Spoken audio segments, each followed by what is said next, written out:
Marcos Aurélio Pimenta. Tudo bem? Vem navegando pela nuvem, né, Marcos? Pois é, vamos lá. Vamos Tudo- conversar aí. Vamos conversar. Tudo bem com você?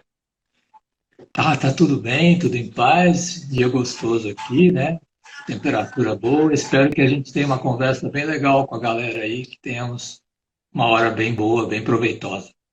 Com certeza teremos. Primeiro, vou usar você como ferramenta aqui do olhar para a fotografia.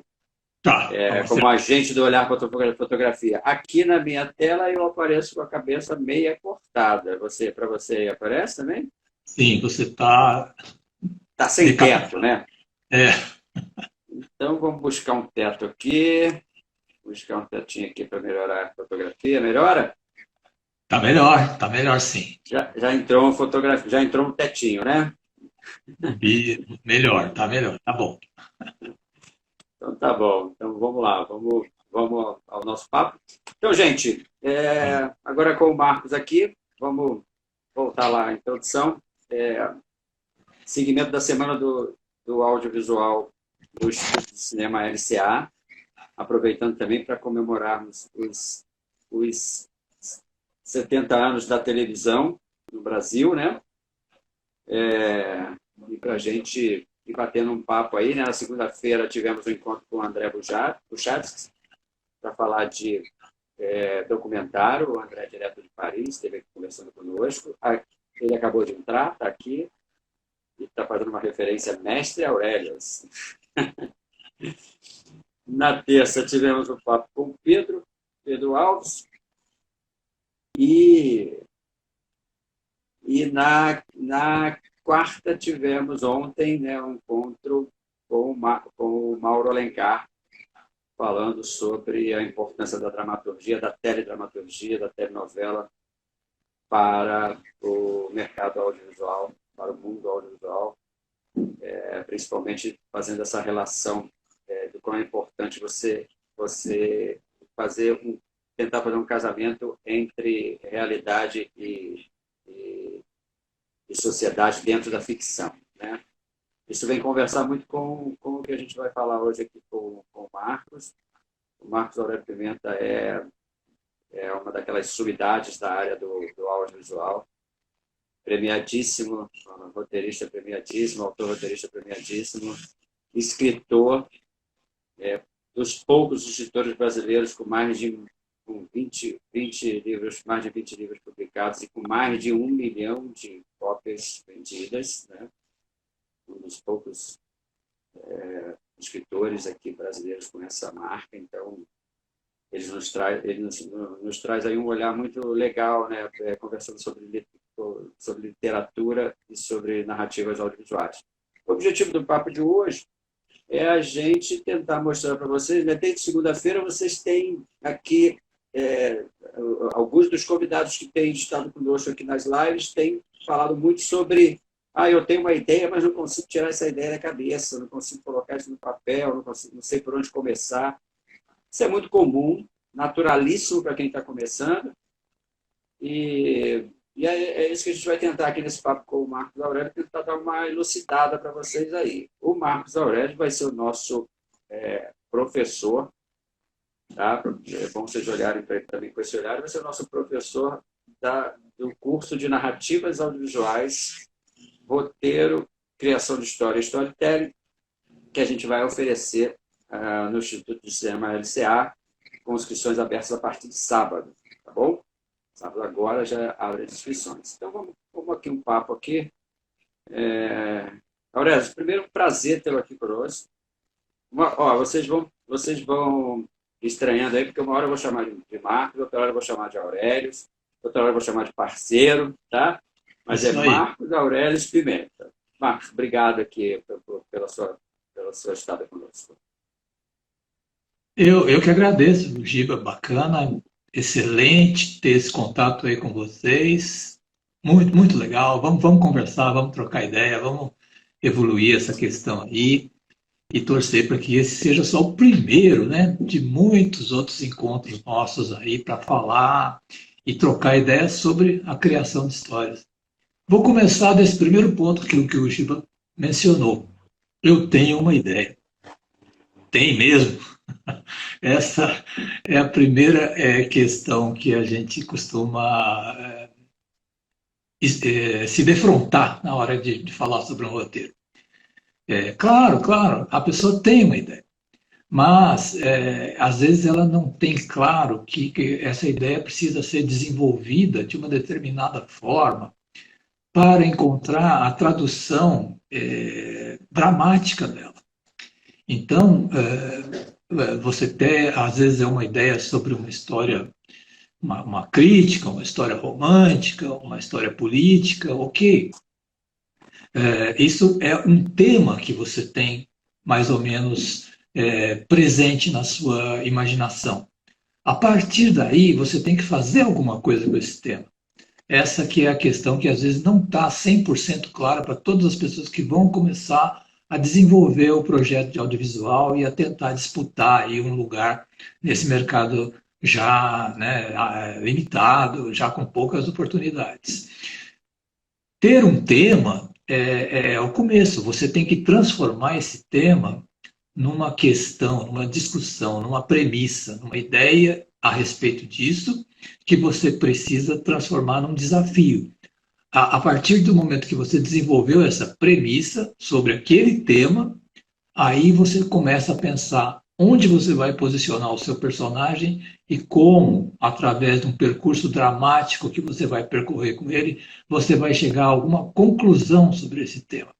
Então, é muito legal você ter a ideia, mas você ter claro que você vai ter que propor alguma coisa sobre essa ideia, desenvolver essa ideia e chegar a alguma conclusão sobre essa ideia. Encontrado esse parâmetro, encontrada essa moldura, aí você vai encaixar o personagem e fazê-lo percorrer esse caminho, não através de sermão, de pregação, mas através de uma vivência dramática. Então, acho que isso aí é que é a questão central e que às vezes a gente emperra um pouco quando está começando. Mas não é nem mistério, é só conversar, é só trocar ideia, que isso também deslancha e pode virar um problema. Aurélio, parece estranho, né? Mas eu, quando comecei a escrever, eu tinha essas mesmas agrulhas, né? Dessa turma que está começando agora, essa turma que está conversando conosco aqui, e nos apresentando essas dificuldades. Eu tinha uma ideia, e para tirar aquela ideia, para começar a escrever, a primeira linha, a primeira página ia numa boa. Chegava num certo momento, você se defrontava com uma dificuldade que você não sabia para onde ir. E aí, usando a minha experiência, é aí que eu começava a tropeçar nos erros, porque aí eu ia tentando encontrar maneiras de sair daquela encrenca, e aí você acabava, a sua maneira, nem sempre atendendo a premissa. Isso que você muito fala, né, Marcos? Exato, né? Se você não tem claro a necessidade de estabelecer essa moldura, de criar o percurso dramático, o que você faz? Você começa a criar problema para o personagem. Você joga ele numa situação, você faz ele apanhar, você faz ele matar um leão, você traz uma namorada ou um namorado, você vai criando eventos, você vai empilhando aquelas situações e aí você fala, mas espera, essa história ela só está aumentando, né? Eu tinha 10 páginas, agora estou com 150 e ainda não consigo dar um movimento para ela. Isso é Exatamente. bastante. Ainda não saiu do primeiro ato, né, Marcos? Não saiu ainda Estou apresentando ele. da apresentação, exatamente. Com um monte de páginas que você vai se enrolando. Isso é comum, como estou falando, né? Ninguém precisa ficar preocupado com isso, porque isso você aprende com técnica. Você aprende mesmo com técnica. E é isso que essa técnica, né? Aqui a gente vai ter uma conversa de 1 hora, e a ideia era que o Marcos desse para a gente esse caminho, né? A partir da ideia, premissa, logline, sinopse, enfim, como é que ele dá esse caminho. E aí, no curso de narrativas audiovisuais, que aí terão aí, acho que 40, se eu não me lembro, 48 horas de aula. Aí sim ele vai poder trabalhar com vocês melhor e fazer vocês saírem dessa encrenca, né, Aurélio? Minha obrigação, né? Aí eu tenho que trabalhar. É. Aqui é só uma diversão, né? É, umas preliminares aqui, né? Mas você falou um negócio bacana, Giba. Você falou da técnica, né? Nós pertencemos a uma cultura e que tem uma herança meio romântica que é de acreditar na inspiração. Eu vou sentar aqui, vou escrever, vou digitar, as ideias vão vir, o espírito da arte vai se apossar de mim e no máximo amanhã às 10 horas eu estou com tudo acabado. Então, isso dificilmente vai acontecer. É, a, não vai acontecer somente através desse processo inconsciente que a gente chama de inspiração, né? Você também precisa de um pouco dessas ferramentas técnicas, você precisa conhecer os caminhos que a tradição já percorreu para poder aliar a esse ímpeto que você teve algumas coisas que são importantes para você proporcionar bem os elementos da história. Deixa eu te interromper, não perde o raciocínio, não. Só para não perder aqui o registro, né? A gente está aqui com um monte de gente na sala aí já com experiência na área de roteiro, a Marta Ribeiro, a Ana Dantas, o André Buchatsky, um monte de gente aí entrando e nossa responsabilidade aumentando, Aurélio. Agora já não estamos falando só com gente que está começando, né? Mas segue aí o teu raciocínio para a gente tentar falar com essa turma que está começando. Aí apareceu mais uma mensagem aqui que eu não consegui identificar o nome, dizendo exatamente de novo, ó, tenho uma ideia e não sei como transformar isso num projeto, num roteiro.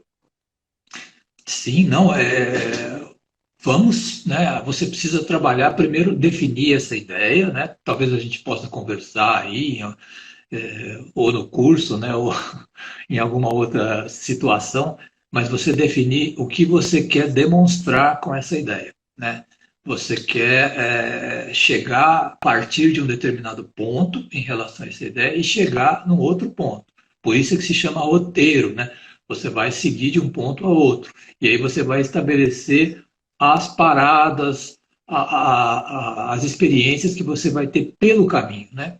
Então, a primeira coisa é você transformar essa sua ideia, é o que é mais confiável, né? Não estou dizendo que é o único meio que você pode trabalhar, mas o mais confiável é que você transforme essa ideia num argumento, numa premissa, numa questão, né? Eu precisaria saber melhor qual é, mas a partir do momento que você transformou isso numa questão, num desafio, aí você vai entender que o personagem vai vivenciar essa ideia que você está querendo apresentar. A gente está falando em termos um pouco abstratos, né? Mas é o que permite, sem saber exatamente qual que é a ideia. De todo modo, estamos aí, disposto a colaborar com você. A Marta Ribeiro está te perguntando se você usa mapas mentais. Opa! Não, nunca usei. Eu sei que é uma ferramenta bastante apreciada, bastante utilizada, mas eu acabo. O processo de cada um, né, segue um pouco as tendências, as inclinações do funcionamento mental de cada um, né? E no meu caso, para mim é importante trabalhar com os elementos pequenos da história. Até por falar uma coisa meio absurda aqui agora, o melhor conselho que eu daria para quem vai escrever é não escreva, porque acontece justamente o que você falou, né, Giba? Aconteceu comigo, aconteceu com você, acontece com tanta gente, que você começa seguindo aquele impulso e aí se desorienta. E aí a saída mais clássica é começar a criar situações esdrúxulas e complicadas e violentas e românticas.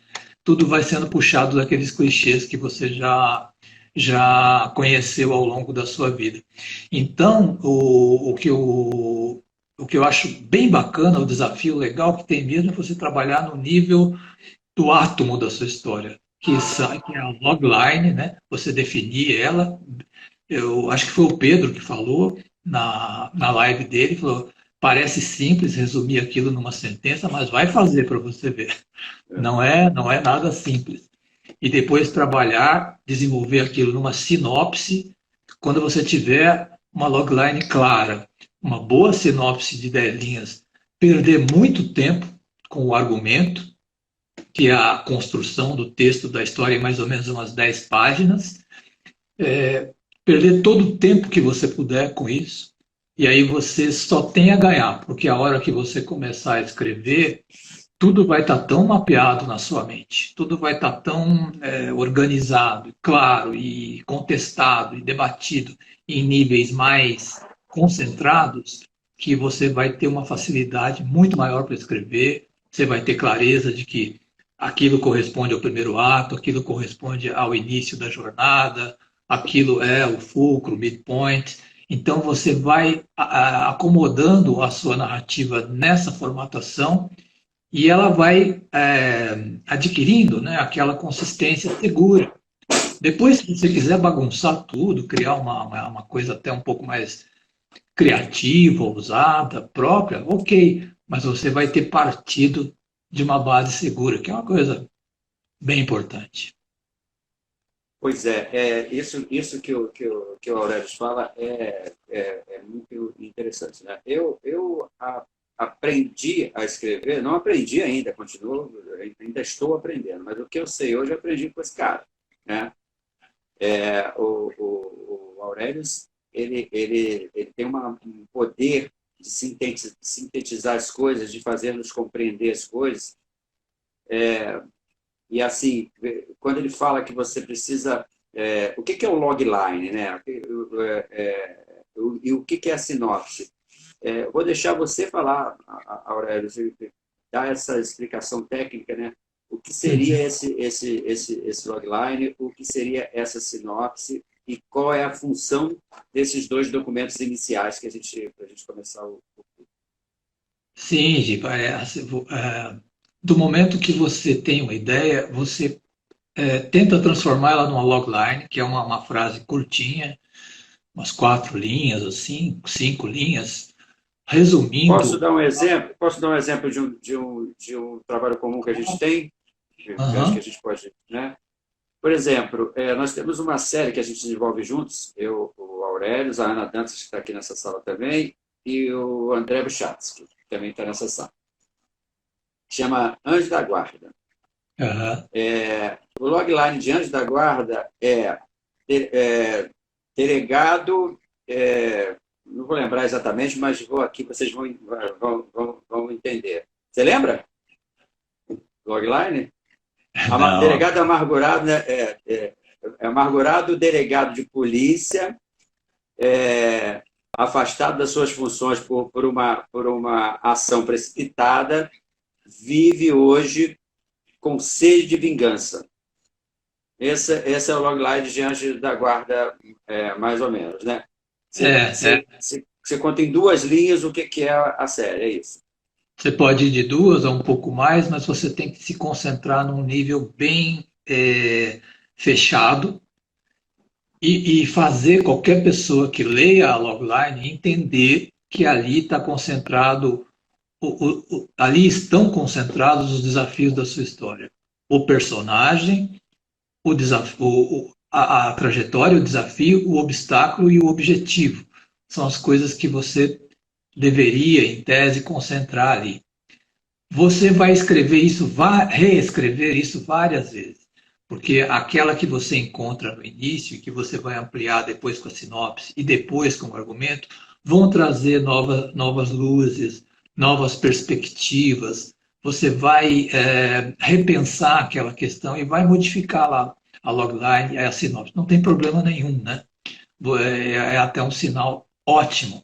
Mas é um tipo de construção que eu acho muito aconselhável. Você partir dessas primeiras unidades, da menor para um pouco maior, e não ter pena, né, de fazer, refazer, mostrar para leitores, amigos, repensar. Uma coisa extremamente importante. deixar de lado por algum tempo, depois que você teve esse esforço, deixa assim uns 2 meses afastado de você, porque aí vai acontecer uma mágica, né? Você não vai estar trabalhando mentalmente nesse material, mas você vai fazer a descoberta de que você não é feito só do cérebro.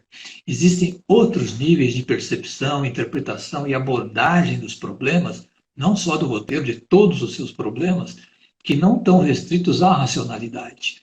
O inconsciente vai trabalhar aquela matéria dia após dia. Na hora que você puxar aquele material de volta, você vai ver que encontra soluções para muitos problemas que estão colocados aí. Então, é um conselho assim daqueles de ouro, porque Pois é, isso às vezes desapegar é o problema, né, Aurélio? Isso que você fala é muito importante, porque assim, cada vez que você lê, cada vez que você se afasta da sua escrita, e cada vez que você volta e lê, você descobre coisas diferentes, né? Eu sim, vou pagar aqui a dívida com o público, né, para abrir aqui o logline de Anjo da Guarda, né? O logline é amargurado delegado de polícia. Isso já mudou, como o Marcos Aurélio falou para você. Quando a gente escreveu há 2 anos atrás era um, hoje ele é completamente diferente. Tá? É disso que o Marcos está falando. É você se afastando da obra e se aproximando depois de um tempo que você vai descobrindo novos modelos e novas maneiras de abordar. Então, amargurado delegado de polícia, cumprindo processo disciplinar por ação precipitada que vitimou seu filho e esposa, se mantém vivo pela sede de vingança, mas seu filho morto volta como seu anjo da guarda para ajudá-lo a recuperar-se emocionalmente. Esse é tá. o logline, A né? história está concentrada ali. Ela está, e depois você vai ter 300 peripécias, mas você conseguiu fazer uma concentração muito legal ali do que vai ser apresentado e muito fiel do que você vai trazer depois, porque a gente já evoluiu e tem essa consciência. É criar como se fosse o Big Bang, né? O Big Bang surgiu do quê? De uma poeirinha cósmica, de uma coisa menor, né? Aí houve a explosão que gerou. Então é da mesma forma, é partir do nível atômico, do nível mais sintético e concentrado, e depois você transforma na sinopse e depois parte para o argumento. Olha que Como você bem falou, e como a gente tem falado aqui, a questão do tempo, de se afastar um pouco. Porque você escreve uma coisa, eu, Giba, você, todo mundo que está aí, meia hora depois você acha que é a obra mais perfeita que a humanidade já criou. É Shakespeare, eu e ali, assim, meio, talvez eu um pouquinho na frente. Basta passar um dia que você vai ver que tem problemas ali, tanto de concepção quanto de redação mesmo. Você vai ver que não é tão genial quanto parecia naquele primeiro momento. E se você se permitir esse exercício de humildade, de refazer, se esforçar, batalhar e depois também permitir que o seu nível inconsciente assuma as rédeas e te faça explorar outros aspectos que o nível puramente intelectual não está atingindo, aí é um caminho melhor. Eu acho que aí você vai ter um pouco mais de substância e o teu trabalho provavelmente vai ter um resultado mais sólido, mais permanente. olha o quão importante o Marcos falar isso, né? E aí eu vou lembrando dos aprendizados que eu fui tendo com ele. Eu sempre fui muito apegado às coisas que eu escrevia, né? Você deve lembrar bem disso, né? O Todos Aurélio somos. sempre, o Aurélio sempre vem com aquele jeitinho dele, olha, essa frase aqui, de efeito, ela não faz sentido, ela não faz sua história evoluir, entendeu? Aí, para você desapegar disso, é difícil, porque às vezes você escreve uma coisa que você acha que é a melhor coisa do mundo, uma frasezinha que seja, um textozinho que seja, né? Uma palavrazinha que você põe na boca do personagem, mas que não sirva a história, mas que para você te satisfaz o ego. Então, é importante você desapegar, é importante você exercitar a humildade, né, para poder abrir mão. Eu mesmo passei várias vezes por isso. Normal, né, Giba? Você trabalhou naquilo e você chegou a um resultado que é bom. O problema é o que você falou mesmo. Às vezes ela não está orgânica com a história. Às vezes aquela tremenda cena que você criou, ela acaba se desviando do tema, ela acaba não servindo ao conjunto, né? E às vezes ela cria um desvio, ela cria uma barriga, ela cria um problema que depois fica visível, né? Quantas vezes a gente senta para assistir um filme e fala, olha, essa cena está demorando, está esquisita, a informação dela já ficou lá atrás e esse blá blá blá aqui o cara está falando ainda, tá? A mulher não para de chorar. É porque realmente aconteceu isso. O autor se apegou, ele realmente produziu algo legal naquele momento, só que ele não teve essa generosidade de pensar mais na história do que em si mesmo, né? Porque certamente ele veria que não está tendo a função, ela não está bem encaixada ali, e ela está causando um atraso que vai ser terrível, porque a percepção do espectador é cruel, né? É, Ele tem uma noção do funcionamento da história. O espectador não é estúpido. Ele tem uma noção de quanto uma cena deve durar e de um conteúdo que já foi passado e do quanto você está sendo repetitivo com determinada coisa e do quanto você colocou uma coisa ali só para causar efeito, só para causar espanto e uma reação. Ele percebe e ele rejeita. Ele vai se incomodando com aquilo. Obras concentradas e que trabalham coerentemente, organicamente, para chegar na conclusão da premissa, e com economia e com esse senso de que o que está lá serve para alguma coisa, é um aprendizado que os roteiristas vão tendo ao longo da vida e que é muito bacana, que é muito bom. Quanto mais perto você chega desse senso de economia, mais proveitoso é o trabalho e mais gratificante também. isso que faz, né, já ligando com outro assunto nosso, que faz o storytelling funcionar, né, Aurélio? Uhum. Isso que torna o storytelling interessante. E aí você tem um exemplo muito claro, né, para dizer,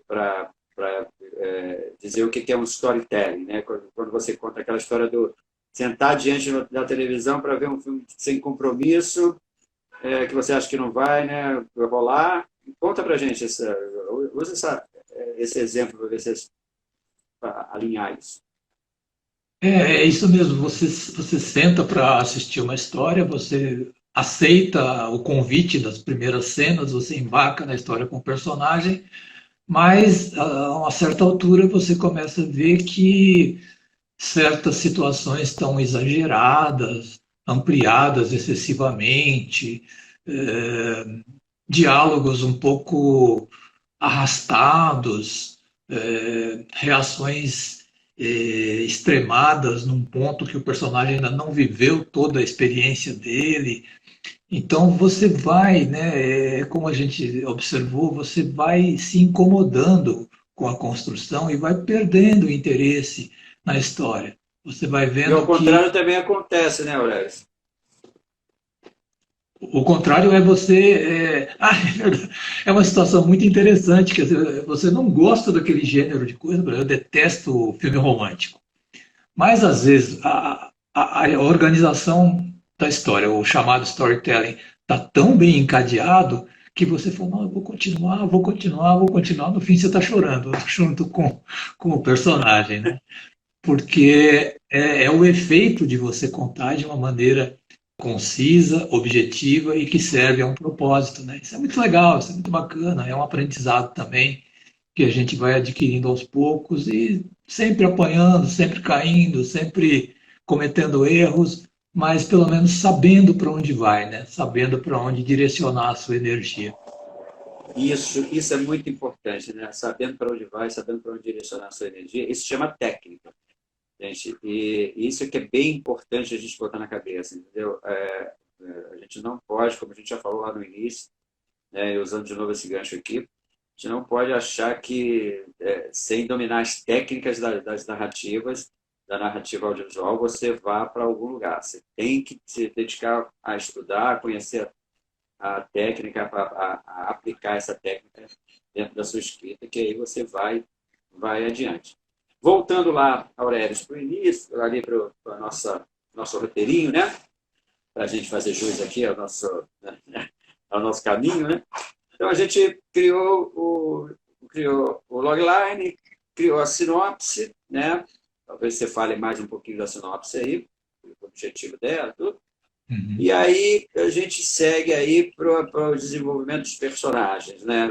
Tem muita gente que isso depende, né? Tem gente que prefere escrever o argumento ou o conceito primeiro antes Sim. de desenvolver os personagens, né? Mas vamos aqui partir da premissa que a gente depois da sinopse segue para desenvolver os personagens. E você tem uma outra frase aí que é muito interessante, né? Evite os clichês, né? Aliás, você falou também uma coisa que eu gostaria de reiterar, assim, quer dizer, é desejável você partir, mas obviamente você vai ter sempre um diálogo, você vai estar sempre voltando do argumento para a sinopse, da sinopse para a logline, nesse processo que você vai estar sempre transitando entre as três dimensões que a sua narrativa vai estar desenvolvendo ao longo do teu trabalho. Quanto aos personagens, existe uma tendência a você criar, a se assegurar, né, de ficar firme em alguns clichês, porque o que é o clichê? É algo já testado te dá segurança. Então, um dos clichês mais problemáticos dois, que são os opostos. Um é o vilão absoluto, né? Que é uma coisa quase infantil, assim, mas que você vê em muitas histórias propostas, assim, aquele personagem que é mal, mas mal de uma... Só falta retorcer a ponta do bigode e tal, e dar aquela gargalhada de monstro, né? Então, criar um personagem assim geralmente não resulta numa história muito interessante.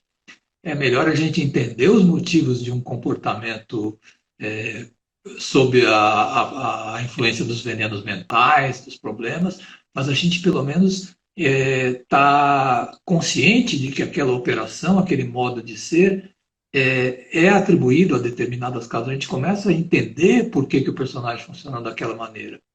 E o personagem perfeito, que a gente vê também em muitas histórias, daquela pessoa pura, bondosa, que nasceu pobre, que faz tudo certo, leva o lixo para a mãe na rua. É uma bondade açucarada, né? Então, e nenhuma pessoa é assim. Todas as pessoas têm lados sombrios, têm perturbações, tem instabilidades psicológicas, e não tem problema nenhum da gente criar personagens assim. A questão que eu acho mais importante é você tentar trabalhar a criação de personagens coerentemente com a sua premissa. Então, se você está fazendo uma história que vai provar um determinado argumento, às vezes não tem por que você colocar um personagem engraçadinho ali no meio, só porque você conheceu um cara engraçado, ou você acha legal personagens que falam coisas engraçadas. Às vezes isso não tá, a história não está pedindo isso. E como você bem falou, né, servir a história é o ponto mais importante. O personagem vai estar vivendo uma determinada trajetória e os personagens que vão interagir com ele têm que ser assim também elementos que estão ajudando a aprovar aquela argumentação, né? Então, se são opostos do comportamento dele, se são espelhos dele, se são indicações de uma atitude que talvez ele devesse ter, isso tudo está nos ajudando a criar uma composição geral em torno do desafio desse personagem. Mas é tudo compatível com a ideia matriz, com a ideia da qual você partiu e o argumento que você está querendo provar. Exatamente, é isso. E cada vez mais a gente vê aí a tendência, né, de personagens mais colados com a realidade, né, Marcos? Personagens que vivam experiências que nós vivemos no dia a dia, né? Personagens que sejam verdade, que você olhe e que você tenha sinergia com ele, né? Essa palavra sinergia do público com o personagem, hoje está muito em voga, né? Então, é claro que os produtos distópicos ainda têm mercado, né? Mas isso, é como você falou, depende muito da sua premissa, né? Se a sua premissa parte para uma história de pura distopia, né? De heróis fantásticos sem defeitos, né? De vilões que não têm coração, tá tudo bem, é a sua premissa. Mas cada vez mais esse mercado audiovisual, hoje, principalmente nas séries, né, Aurélio, buscam essa coisa mais colada Na, deu uma congelada aí, mas é na realidade, né? Voltei, eu voltei aqui. Eu tinha sumido, mas já voltei. Ficou assim um tempinho. É, Não, é isso mesmo. Realidade não quer dizer desgraceira news, né? Realidade não quer dizer também que você vai retratar um lado pesado, sombrio e amargo da vida.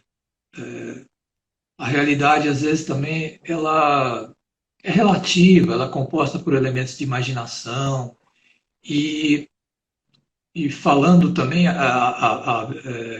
mais focadamente sobre isso, a gente, em qualquer jornada que a gente tenha, pessoal, inclusive, nós vamos encontrar tipos bastante variados, né? E então compor personagens interessantes e que sirvam ao tema é algo bastante desejável, né? E o importante é que eles tragam mais do que uma realidade social, uma realidade emocional. O importante é que repercuta, a palavra é meio feia, né? Mas que tenha uma ressonância com a sua vivência psicológica, né? Se ao acompanhar a história daquele personagem eu sinto empatia, incômodo, é um bom sinal. É um sinal que eu estou processando questões pessoais, é um sinal que eu estou tendo algum aprendizado com aquela história. Isso é muito bacana, né? A neurociência diz que nós temos os neurônios espelho, né? São os nossos neurônios, assim, na forma de percepção, eles não distinguem muito a diferença entre uma história e o que acontece de verdade. Eles reagem mais ou menos da mesma forma. Por isso que em alguns filmes a gente chora, em alguns filmes, quando o herói está caindo, a gente se agarra na cadeira assim e tal. Se fosse puramente racional, você fala, poxa, isso aí foi filmado, é um dublê, tem efeito, não tem por que eu me conectar. Mas é justamente porque os nossos neurônios espelham aquela situação que a gente vive experiências psicológicas, emocionais também ao ouvir as histórias. E é legal que a trajetória dos personagens tenha essa ressonância. Pois é, isso é sinergia, né? Sinergia com a vida. Steve Koch tem uma frase que diz, né? Quando você estiver escrevendo, você tem que sentir as emoções do seu personagem, né? Sente. Se você sente o mesmo medo que seu personagem sente ao cruzar meia-noite em frente ao cemitério, você está indo no caminho certo, né? É porque você conectou, é porque você criou esse vínculo entre a experiência do personagem e a sua. Por que nós, né, quando crianças, queremos ouvir tantas vezes a história de Chapeuzinho Vermelho, dos Três Porquinhos? É porque ela cria, né, uma conexão, ela nos emociona de alguma maneira e nos ajuda a nos equilibrar psicologicamente mesmo. A gente fica mais estável, mais controlado, mais feliz por ter processado aquela experiência através da percepção dos neurônios de espelho. Aquilo se incorpora à nossa vida e a gente se sente mais capacitado, mais resistente e até mais paz com a própria natureza, né? Ao ver que, ao passar por aquilo, alguém conseguiu, alguém superou, alguém passou por aquele problema e sobreviveu a ele, né? Tudo isso faz um bem enorme, né? Não existe civilização sem histórias, né? Existe sem sem fogo, existe sem instrumentos, mas todas têm mitos, todas têm histórias. Então, por aí você imagina, né, você avalia a importância que as histórias têm na própria organização mental e psicológica das comunidades. Verdade. Isso vai de encontro aqui ao que a Jane está comentando aqui no grupo, né? A empatia é um ótimo parâmetro para um bom roteiro, né? Então, é isso que a gente fala, né? De ter Justo, essa você, empatia com os personagens, né? você se conectar, né? Você Se não vê, conectar, exatamente, isso mesmo. vê aquilo. Aurelius, Opa, desculpa. pode. Aurelius, então vamos voltar lá um pouco para a técnica, né?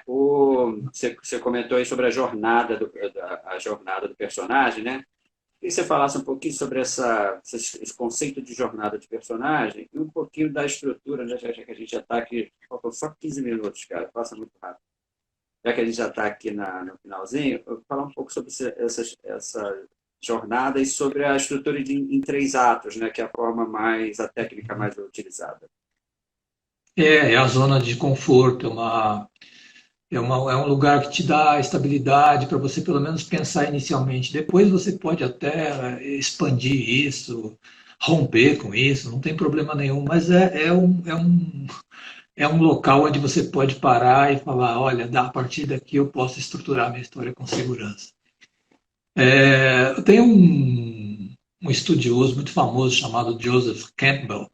Ele é antropólogo, né? Ele muito famoso aí até ao longo do século XX, e ele lançou vários livros decorrente de pesquisa que ele fez com diversas culturas, diversas civilizações, mitos antigos, histórias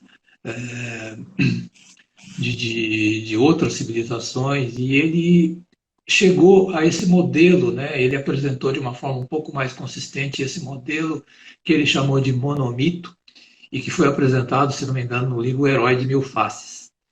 E ali ele estabelece essa jornada que é meio comum a heróis, a personagens de lendas e histórias de diversos povos, que vai desde o Gilgamesh, na Índia, 2000 a.C., o próprio Buda, o rei Arthur,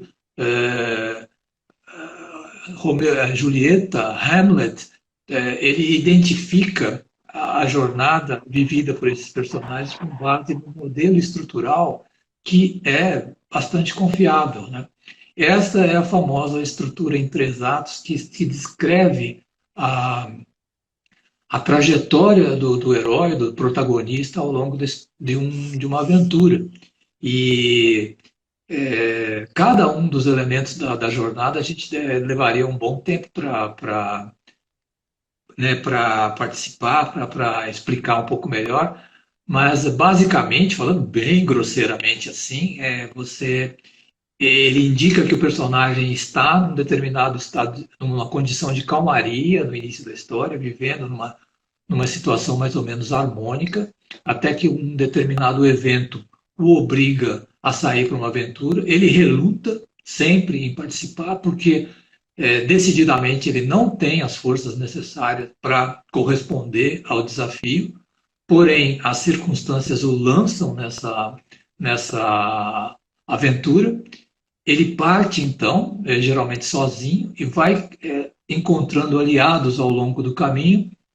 Esses aliados vão dando alguma informação, vão dando conselhos, vão dando, às vezes até enfrentando, às vezes até sendo inimigos originais ali no percurso dele, mas ele vai ganhando uma musculatura X que vai levar ele para um determinado ponto no centro da história, no qual ele acredita já ter reunido todas as condições necessárias para o grande enfrentamento com o dragão, no caso do Hamlet, o tio assassino, enfim. E nesse momento ocorre uma grande reversão de expectativa, o personagem se vê jogado numa situação muito diferente da que ele originalmente achava que iria enfrentar, e ele é obrigado a recalcular reorganizar a sua estratégia, e já um tanto enfraquecido, ele vai adquirindo uma sabedoria, porque até então ele tinha adquirido uma musculatura, uma força, uma agilidade, uma astúcia. com essa decepção, com essa reversão, ele começa a adquirir uma determinada sabedoria, uma determinada condição de elevação espiritual que vai, junto com as habilidades físicas, técnicas, atléticas, vai levar ele para, enfim, ter as condições necessárias para enfrentamento do clímax, do desfecho, daqueles momentos em que ele vai realmente precisar de tudo. Ele vai precisar tanto da força quanto da capacidade mental, né? E isso que faz as histórias ficarem bonitas, né? Porque você entende que você precisa realmente se preparar para enfrentar as coisas, você precisa desse arcabouço de conhecimentos todo que a humanidade já tem e proporciona, mas você também precisa de uma jornada íntima, você precisa de uma descoberta pessoal para juntar essas duas coisas e aí então se lançar uma luta ainda muito difícil, ainda muito, e às vezes até o herói nem sobrevive a ela, mas a experiência dela é inspiradora a ponto de repercutir emocionalmente em nós e de fazer com que em nós, né, na nossa intimidade, na nossa psique, a jornada se conclua, né? Então, esse é o modelo que o Campbell apontou, e o livro dele chama Herói de Mil Faces, não é à toa, porque ele encontra praticamente 1000 heróis de diversos tempos históricos e diversas culturas, e ele chega até o Luke Skywalker, do Star Wars, ele identifica esse modelo e chega a uma conclusão muito interessante. Ele até aponta que se ele pudesse, depois de ter estudado tantos milhares de narrativas, chegar a uma conclusão, a conclusão seria: nós somos todos iguais.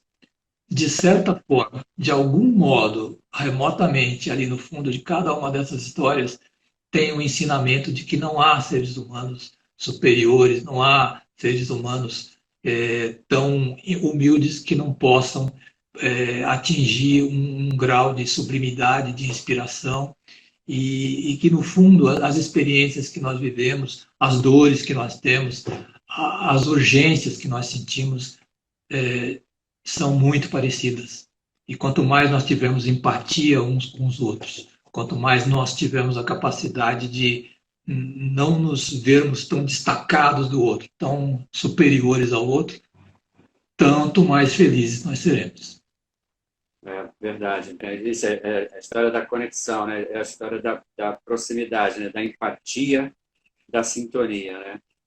Todo mundo tem seus defeitos e suas virtudes, é assim. E vejam, a capacidade que o Aurelius tem, um monte de gente aqui elogiando, né, a sua narrativa com relação a contando essa história da estrutura em 3 atos. Então, resumindo tanto, né, com essa capacidade de síntese tanto aí, e é claro, o que foi o que o Aurelius falou, para você navegar nessas águas aí com mais profundidade, né, poder mergulhar mais fundo, precisa de mais tempo. E é isso que o curso de narrativas audiovisuais, que esse cara será o professor, tenho orgulho de ter esse cara do meu lado aqui, de ter aceitado esse desafio junto. Ele vai trazer isso tudo com muito mais profundidade. Eu já escrevo há algum tempo, tenho muitos defeitos, muitas coisas ainda para corrigir. Já estou matriculado nesse curso, né? Vou fazê-lo, né? Que eu vou aprender muito mais e aprendo todo dia. Tá? Falta aqui 8 minutos, muito rápido, né? Se eu pudesse falar então uma coisa, Giba, Sim, quero. O curso, né, a LCA está propondo aí, tomara que dê tudo certo, que a gente tenha realmente essa oportunidade de trocar ideia com jovens, idosos, todo mundo que estiver interessado em fazer aí e desenvolver a sua história, vai ser um enorme prazer. Só uma lembrança assim também, que o curso é de narrativas audiovisuais, e eu vou falar até de um defeito grave meu, um defeito que eu estou lutando ainda, e eu acredito que vem um pouco da nossa tradição, que é lembrar que a narrativa é audiovisual. Visual. Ela é uma narrativa que tem que falar aos olhos. nós temos uma tradição literária um pouco pesada, talvez até pela... É claro, é muito mais fácil você escrever um texto que produzir um roteiro e tudo mais. Então, nós temos a tendência a querer expressar as coisas através da verbalização, através da elucubração, ou às vezes daqueles bifes de texto e tudo mais. Eu fui treinado assim, eu entrei na carreira acreditando que isso era o mais interessante, e pouco a pouco você vai se dando conta, um pouco pelas leituras e um pouco pela percepção, de que você tem que pensar as suas cenas, as suas situações, muito como comunicações visuais. Às vezes até você vale a pena, como o Hitchcock propôs, você tentar criar a situação com toda a sua energia, no sentido de que não incluir nenhuma fala na criação da cena. Usar ao máximo a sua capacidade de expressar aquilo através das imagens. Né? O padre Vieira já falou lá atrás, no sermão da 60ª, que a alma rende-se muito mais pelos olhos do que pelos ouvidos. É uma sabedoria que vem do santo homem lá do século XVI, é muito apropriado para esse curso, e se não tivermos aí oportunidade, fica pelo menos como uma dica, um conselho, que você procure trabalhar com bastante vigor, com bastante empenho, essa ideia de que você vai expressar-se visualmente. Isso vai até te ajudar a tirar o teu ego de escritor um pouco da cena. E esse ego, palavra, experiência própria, ele se torna um inimigo seu no decorrer do processo, porque às vezes você fica querendo provar que você é esperto, que você é genial, que você pode criar um diálogo interessante, e esquece que aquela comunicação ela vai se dar em outros níveis, e o principal dos níveis é o visual. Olha que dica fantástica, gente. Você realmente ser capaz de, né, através de uma cena sem nenhum diálogo, você passar toda a mensagem que ela está querendo passar, é realmente um desafio muito grande. Né? Isso a gente vai aprender nesse curso de narrativas São audiovisuais. exercícios, né? A gente fazendo os exercícios, a gente testando a nossa capacidade e, aos poucos, conseguindo êxito nessa tarefa difícil de colocar o escritor um pouco de lado, porque em vez de chamar a atenção sobre a sua capacidade, sobre o seu talento, você vai estar chamando a atenção sobre a questão psicológica da história, que é o que importa, né? Que é o que é legal. Exatamente, é o que importa. O que importa é que sua história seja contada da maneira, seguindo a sua premissa, né? Seguindo aquilo que você pensou para ela da melhor maneira possível. 4 minutos para terminar a nossa live aqui, porque a live aqui que a gente faz aqui pelo Instagram, ela não espera despedida. Quando dá o tempo, ele vai, corta, e às vezes não dá nem tempo de se despedir. Então, Aurélio, vamos usar esses 3 minutinhos que faltam para a gente se despedir. Vou começar aqui agradecendo, eu vou passar para você terminar. Vou começar aqui agradecendo a todos que estiveram conosco aí nessa live, todo mundo que tem participado conosco da Semana do Audiovisual, né? A semana que está comemorando também os 70 anos de televisão no Brasil. Como disse o Marcos, a narrativa audiovisual, então a gente não fala só de cinema, a gente fala de televisão também, a gente não tem esse preconceito, até porque até hoje a gente tem as plataformas de streaming, né, os grandes players de streaming, que a gente acaba consumindo pelo aparelho de TV, entendeu? Então, a gente vai tratar muito, vai navegar muito por todas as artes audiovisuais. Né? Você que está acompanhando a gente aqui nessa live, vai lá na bio do Instagram, você vai encontrar lá o link para o grupo. Eu vou ficar à disposição depois da live mais um tempo aqui para receber perguntas de vocês, tirar dúvidas. Se eu não conseguir tirá-las, eu vou recorrer ao meu amigo Marcos Aurélio, ele vai me responder e eu vou repassar para vocês no grupo. Já estou aqui intimando, eu nem perguntei se ele podia fazer isso, mas já estou intimando. que a amizade faz isso, a intimidade, né? Então, estarei aqui. Amanhã a gente tem um encontro para falar de negócios audiovisuais com o Daniel Selle, muito interessante também. O Marcos Aurélio, sábado, a gente abre as inscrições para o curso de narrativas audiovisuais, roteiro e criação de histórias e storytelling, será ministrado pelo Marcos. Eu vou fazer, já disse, aconselho quem está começando, quem está querendo tirar sua ideia da cabeça, levar para o papel, vai, porque esse cara é fera, eu sou fã desse cara, eu aprendo muito com ele. Ele, inclusive, ele não sabe ainda, mas está sabendo por aqui agora, ele, inclusive, inspiração para o artigo que eu escrevo para o site do LCA deste mês, um artigo que vai ser publicado aí amanhã ou mais tarde da segunda-feira. Faço citações a ele, entendeu? Ele nem sabia, está sabendo agora. Faço citações a ele nesse artigo. Então, Aurélio, muito obrigado. Despeça-se aí, você tem 1 minuto. Obrigado a todos. Prazer danado aqui, uma vontade muito grande de poder estar aí em outra oportunidade com vocês, com o pessoal que eventualmente venha fazer parte do curso. Estamos atravessando um momento difícil na história do audiovisual agora, né? Quando eu entrei também não era um momento muito legal, mas é a prova de que tudo passa, né? É a prova de que momentos ruins são sucedidos por momentos bons e a esperança de que nós vamos trabalhar juntos aí em muitas novas histórias é o que anima a gente. Um enorme prazer.